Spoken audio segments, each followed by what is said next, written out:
ñu ngi leen di nuyu di leen jaajëfal yéen ñuy suivre chaîne bi di Xalaat TV ñu leen di dalalaat ci seen jàngatu bés bi. tey dañuy ñëw ba tey ci situation préélectorale bi ñu nekk di dund à presque 2 mois des élections législatives jogante ñeel palum député yi war a teewal askan wi ca pencum ndawu réew ma ñu naan ko assemblée nationale. bu ngeen seetloo nag jamono jii mën nañ ni ça part dans tous les sens moo xam du côté du pouvoir comme de l'opposition. ndax bu weesoo bataille de positionnement yi xëccoo yi lii daan ci ñëw surtout côté opposant yi particulièrement nag coalition bu ci mel ni Yewwi Askan Wi ndax lu tax seen mbir gën a bari coow mooy élection locale yi ñu weesu sénégalais yi dañ leen wóolu dekki leen localité yi ëpp dayo ëpp enjeu ci Sénégal li kóolute gënu koo rëy yaakaar itam gënu koo rëy ba tax na bu ñu tolloo ci yenn situation yi ñun askan wi fal xam ni wutuñu ndombal tànk ëllëg bu réew mi soppi woon ay dirigeant suñu taxawaay du changer ndax xeexuñ ay nit mbaa ku ñu compal ëllëg système la ñuy xeex dafay baax ci yenn situation yi ñu taxaw leeral ngir ñu mën a jubbantiwaat rang yi. mu am itam beneen mbir bu ñu nemmeeku actuellement ci scène politique bi muy jéem a dox ci xelu sénégalais yi ñun wax dëgg fa yàlla fan yi dem nañ bay poser way question ñen ñooy pouvoir ak ñen ñooy opposition. pour ñun dañoo nekkoon dans le coma ximaliku fekk 2024 passé ba ñu soppi régime ndax bu njëkk coalition wala parti au pouvoir mooy wax opposition bi daal di njëkkante génn tontu mais léegi li ñu seetlu fan yi mooy opposition bi mooy génn def sortie ci même jour bi même waxtu yi pouvoir bi mel ni ñu tàqalikook seen sago bàyyi seeni nelaw ak seeni njaboot boole ko wax yu taratar woo média yépp ci guddi gi ngir apporter réplique. léegi lan moo waral changement bi pouvoir bi léegi am posture opposant nekk toujours dans la défensive li ko waral mooy bu ngeen bëggee dëgg Benno Bokk Yaakaar warul bokk ci élection législative yi di ñëw ni ñu déposer seeni dossier surtout mbiru parrainage baaxul baaxaanul dañ leen éliminer d'office bu ñu toppee rek yoon moo tax jamono ji ñuy tëb di dal bëgg lëndëmal xelu sénégalais yi di def luñ naan bataille psychologique ak ay conférence de presse dul jeex loolee daan ci ñëw indi ci ay leeral nu mu demee lu tax war ñoo bokk bu ñu toppee rek yoon. leneen li ñu ñëw aussi mooy coow li dox fan yi diggante professeur Amsatou Sow Sidibé ak coalition les serviteurs bu Pape Djibril Fall ñu ciy wax mbiru lubalu parrainage yu jàmbur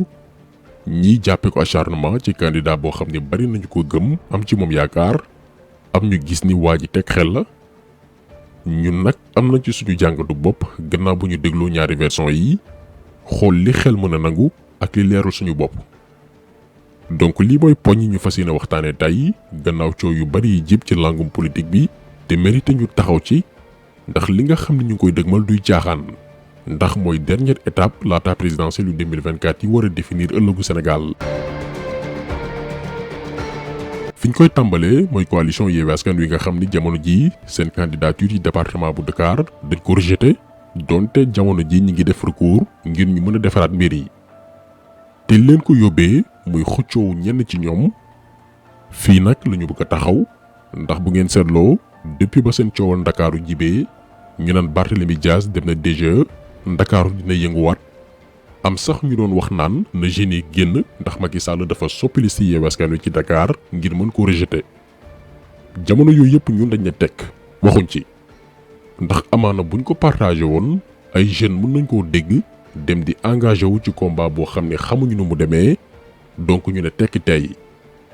ndeke lu jiin njaak ñooma parce que ñun li ñu mënul comprendre mooy mu leer la ni nguur gi nga jàmmaar lool du la may dara te loo ko may mu jël. ngeen dem ba bés bi ñu war a déposer dossier yi régler woo leen seen i jafe-jafe à l'avance laataa ngeen yegg si bureau DGE ba far nag déposer liste candidat yu baaxul liste boo xam ni respecté wu li loi paritaire bi wax ci localité bu ci mel ni Dakar nga xam ni gagné nga ko ba noppi maanaam avant ñuy dem élection yow xam nga ni 7 députés yi nekk Dakar yépp yaa koy moom li ci des mooy ku nekk teg ni lay intérêt personnel am defar liste bu baax dem déposer xaar élection jot. noppal seen bopp noppal seeni militants ki sympathisants mais li indi problème bi biir Yewwi mooy te lii faaw ñu leeral ko sénégalais yi ku ne xam nga ni boo bokkee ci liste Dakar par force da ngay nekk député problème bi yëpp lii la lii moo ne woon enjeu yi bu ñu jëlee côté Pastef ñoom nangu woon nañ ñu sacrifier seen benn candidat pour jàmmam. waa PUR nangu ni ñoom tamit mën nañu am benn candidat Dakar tolloog wàllu Sénégal mi soog a ñëw sacrifié wu ñoom itam taxaw Sénégal mi nga xam ne nag jox nañ ko privilège moo am ñetti candidat ñoo fa nekk di wër-wërloo ba problème yëpp am donc lii mooy dëgg mais ñun lii yëpp méttiwuñu ndax ñoomi neen la mais li ñu métti mooy coow li ñu créé bés bi ñuy déposé dossier yi bañ naan Dakaaru dafay tàkkam déet ba am ñu commencé di woote résistance te ñoom expliqué wuñu Sénégalais yi ne problème bi yëpp ñoom la seen biir ñoom ñoo créé seen bopp ay jafe-jafe ñun lii la ñu mënul comprendre lu tax waxuñ dëgg waa Ndakaaru ci jour bii ne jeunes yi ku nekk toogal sa kër problème bi suñu côté la dinañ ko jéem a régler jàmmam. il a fallu ko benn Ousmane Sonko en tant que leaderu Pastef jugee Ziguinchor Cheikh Ahmed Tidiane Youm en tant que coordonnateur bu PUR moom itam bàyyi voyage am ñëw Ndakaaru pour tenir benn point de presse ngir leeral militants yi wax leen dëgg delloo si waat leen ndax jaxasoo woon nañ ndax waxtaan aussi wax dëgg ci la dañ leen di wax li xew biir Yewwi Askan Wi bu dul woon sacrifice yi waa PUR ak waa Pastef nangoo def ci yenn saay bu ñuy def ay tànneef ñuy sacrifier seeni membre bu dul woon loolu coalition bi tas na yàgg na ndax am na ñu bari ñoo fa nekk ñoo xamante ni poste kese moo leen ñor ni ñuy faloo dong moo leen intéressé donc yaakaar nañ ni waa Yewwi daañu profité ci lii ngir gën a jubalaat seeni rang ndax kat après 2012 sénégalais yi fas yéene tuñ folli rek ngir folli sénégalais yi fekk 2024 dañoo décider fal maanaam lu ñuy dugg nay leer lu ñuy def di ko seetantal dara bañ a lëndëmati seeni bopp ak seeni bët te lii na ko leader politique yi comprendre moo xam pouvoir wala opposition. waaye beneen mbir bu ñu nemmeeku fan yi mooy côté Benno Bokk Yaakaar dafa mel ni léegi ñoom ñooy opposants yi bu ngeen fàttalikoo jeudi 5 mai la Barthélémy Dias def sorti ca mairie bu Dakar ci ëllëg sa waa Benno Bokk Yaakaar jiital Bamba Fall organiser ñoom itam conférence de presse ngir tontu barki démb aussi Cheikh Tidiane Youm ak Ousmane Sonko def seen point de presse bi ko Benno yëgee daal di yebal Mimi Touré moom itam mu improviser benn conférence de presse ci guddi gi xaaruñ sax le lendemain ngir apporter la réplique léegi ñoom lu ñuy tëb di dal lii mooy la grande question. bu ngeen fàttalikoo vidéo bi ñu doon leeral tactique politique yi am élection législative yi ñëw ak faleen bi dañu taxawoon ci wàllu parrainage jox leen ay chiffres yu exact ne leen ku ci bëgg a bokk war nga déposer au minimum lu mu néew 34 580 parrainage lii code électoral bu Sénégal moo ko wax direction générale des élections kuréel gi ñu dénk wàllum élection yi bind ko ci communiqué mu leer naññ envoyé ko mboolem coalition candidat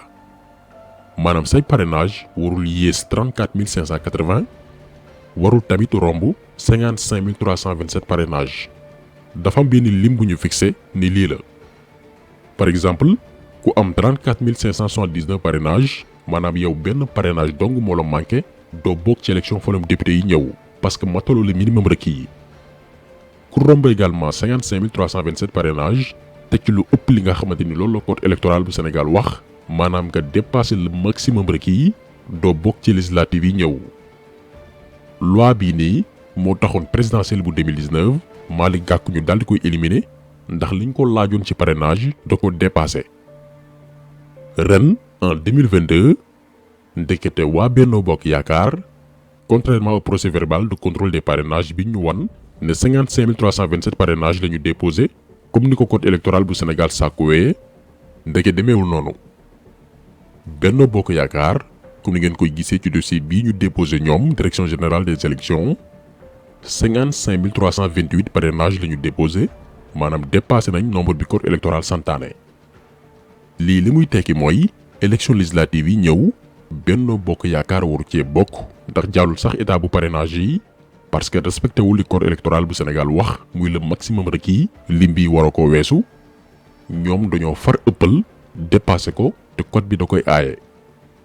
lii moo tax fan yi ngeen gis leen fu nañu wër fa di wax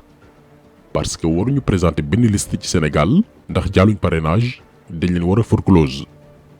élection yi ñëw entre Yewwi Askan Wi la war a doon coalition Wallu Sénégal coalition Aar Sénégal les serviteurs ak ñeneen ñi nga xamante ni sàmmoon teg nañ li ñuy demandé ci limu parrainage mais Benno Bokk Yaakaar ñoom comme ni ñu rejeté yeneen i candidat noonee la ñu war a rejeté ñoom aussi seen dossier ndax respecté wuñu li loi wax. léegi nag ndax opposition bi dafay nangu yat bi seen kaw dong lay dal maanaam ñoom bu ñu juumee ñu rëq seen digg waaye coalition pouvoir moom bu ñu defee nag sudul noonu direction générale des élections sax moo leen koy nëbbal ndax daañu nangu ñoom loolu li ci kanam raw li bët. léegi dañuy ñëw ci kaw Pape Djibril Fall mi nga xam ne depuis des jours coow topp na ko ba obligé ko mu def benn sortie ngir indi jaay leeral. professeur Amsatou Sow Sidibé d'après li mu wax da ko joxoon ay parrainage gannaaw ba mu déclaré intention politique am ngir ñu xool nañu collaborer. nee na Pape Djibril Fall jëfandikoo ay parrainage am yooyee mu ko joxoon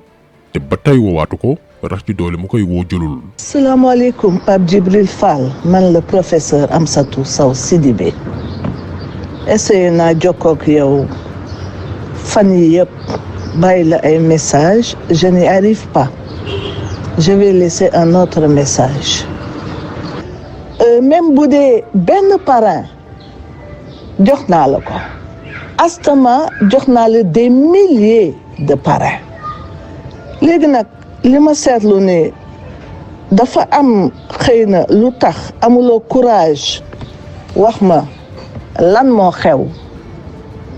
gisuma boobu courage wax ma lan moo xew. mbir Pape Djibril Fall nag ñu bari def nañ ko cas déjà am na ñuy poser ay question naan naka la fi mën a dajale ay parrainage diggante bi mu déclaré candidature am ak bi ñuy déposer dossier yi côté boobu nag ñun jàpp nañ ni lu mën a nekk la ndax ñun dañuy taamu di suivre doomi aadama di la topp même bu ñu mësul def ci yow vidéo avant muy déclarer candidature am ñun seetlu woon nañ mu tàmbali wër Sénégal ak bitim réew déjà ku xam communication politique seetlu woon nga ni lu yàgg dafa tàmbali di soigner image am à travers ay tournéem ñun boobu la ñu xamoon ni tôt ou tard dafay dugg ci politique mi ngi doon waajal boppam moo tax ñëwam ñun bettuñu te dañoo gis ni itam lu am solo la ndax réew mi kenn moomu ko ñëpp ci bokk yam ku ne am nga sañ-sañ def politique bés boo demee ba gis ni am nga lu mën a apporter sa réew donc yàgg na préparé wu du lu xëy rek sotti en plus ku am lu ëpp 200 000 personnes ñaari téeméeri junni doomi aadama yu lay suivre seulement sur Facebook te lu ci ëpp doy faux compte ay nit njaay lañ en plus nga am fooy identifié wu ci wàllum pas-pas ak dëkkuwaay yi doon seen fierté et puis ñu bari sopp la boo defee tuuti effort 34 et quelques mille parrainages waru laa mën a të. waaye nag bu ñu jëlee coom ak professeur Amsatou Sow Sidibé dañu gis ni am na lees waxul ndax dëggal politique doy na waar lool mais yàlla minimum d'élégance entre ñi ngi jëflanteel looy sëkk ak ñoom muy leer ñun gëm nañ ni coow li mënoon naa ñàkk mënoon naa bañ a jib bu fekkoon ni Pape Djibril Fall jëloon na sax téléphone am woo professeur Amsatou Sow Sidibé wala sax dem këram ne ko nii ak nii la demee parrainage yi ma jébbaloon baaxul ni kon du jar sax conférence de presse di tontu ndax organiser conférence de presse moo gën a métti fuuf jël sa téléphone woo nit wala nit woo la nga wuy ko mais comme ni ngeen dégg professeur ci déclaration am dafay woo Pape Djibril Fall mu lànk bañ ko wuyu lu xewoon diggante boobu bi mu koy bañ a tontu dara leeru suñu bopp lii benn la. ñaareel bi te mu tey suñu xel ci tontoom Pape Djibril Fall dafa ni daanaka ñoom bu ñu jëlee seeni membre ku ci nekk li nga dajale woon ci parrainage doyoon na leen daanaka sëkk. di seedeel yàlla ne jëfandikoo wuñ ci dara ndax jëmm yi ñu àndal liggéey bi ñu def ci parrainage kenn ku ci nekk daanaka yow rek mataloon nga ko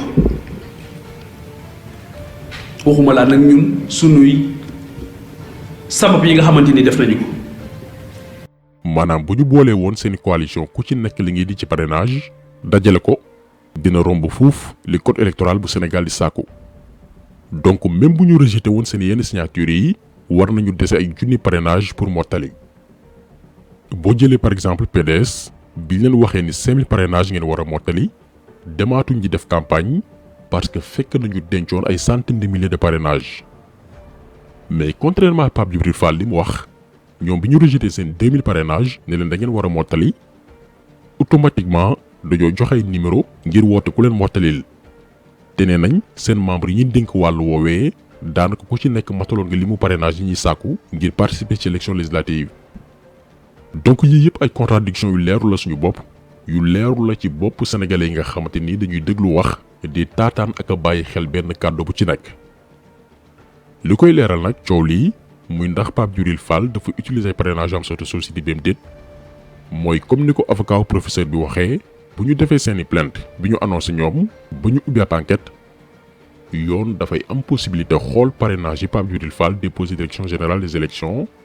daal di koy comparer ndax am na ci turu parrain yi ko am soto société bi joxoon. buñ ko ci fekkee ku dur lay doon ci carrière politique am ndax ñu bari nañ commencé am xel ñaar ci sincérité am bu fekkee ne amul ñu xam ni dañ koo tooñ wu rëy rëy bu ko neexee sax toppan mbir yi ci yoon ngir ñu mën koo jox ndàmpaay yi ndax dafay nduru galgal dafay nduru yàq der dafay nduru kar koo xamante nii mi ngi ci yoon te am ñu baree bari ñu ko sopp. kon taxaseelu bi tey loolu woon ñu ngi leen di gërëm di leen jaajëfal di leen di daje incha allah beneen yoon ci beneen jàngat jaa ngeen jëf.